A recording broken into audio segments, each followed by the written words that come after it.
Gavana Masia James Orengo jiwo rawere mondo obedie upara manyime kedo ne demokrasia mapachoka. Kaka jafwamaro Tino Daniel lero, Orengo omako chung' ni piny owacho nyaka chug duol matayo yiere pachoka IEBC kaka chik dwaro mar miyo jopiny thuolo mar bedo gi yiero makare. Koloso e kinde mane oyawe anga chenro mar gero kar konyruok mar joma mine kuonde thieth maboro to kod sigomre manie kar chung' od bura ma Ugenya to kod Alego Usonga, Gavana Masia James Orengo no jiwo rawere mondo mi owuog oko kendo oket piny owacho tesre. Every time after every election, the elections are stolen. And you're going to a Supreme Court also that is compromised. This is not a country to be proud about. This is a country where now the young people, the Gen Zs, you have to come out and we are prepared to join you.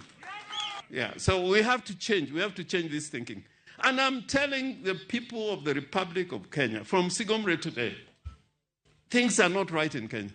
Ochiwo siem ni yiero maduong' magana 2027 ok bi bedo ma oyanga kendo mar adier ka jopiny koro kawo ndamu mar rito kendo rango adiera e bede migepe mag piny owacho.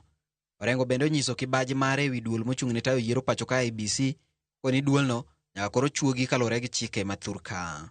If we are not careful, even this election that is coming is not going to be free and fair. I am looking at it critically. Even with this IBC, I can see the membership that is going to come out of this process. I am sure that unless they are constitutionally anchored and allowed the space, Kenya is not going to have free and fair elections. Orengo onyiso jotelo mapachoka ni en kinde mar tiyo ne jopiny ka koro nyaka gikaw okang' mar neno ni gichwalo chenro mag dongruok ne jopiny. We cannot worship leaders anymore.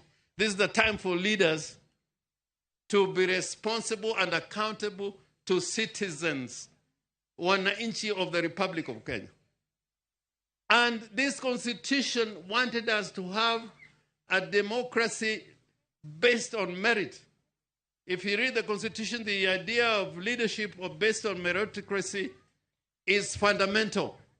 Orengo en achiel kuom jotelo mawuok e duond burano ero mar ODM ma osebedo ka kwedo piny owacho mar Manywanda.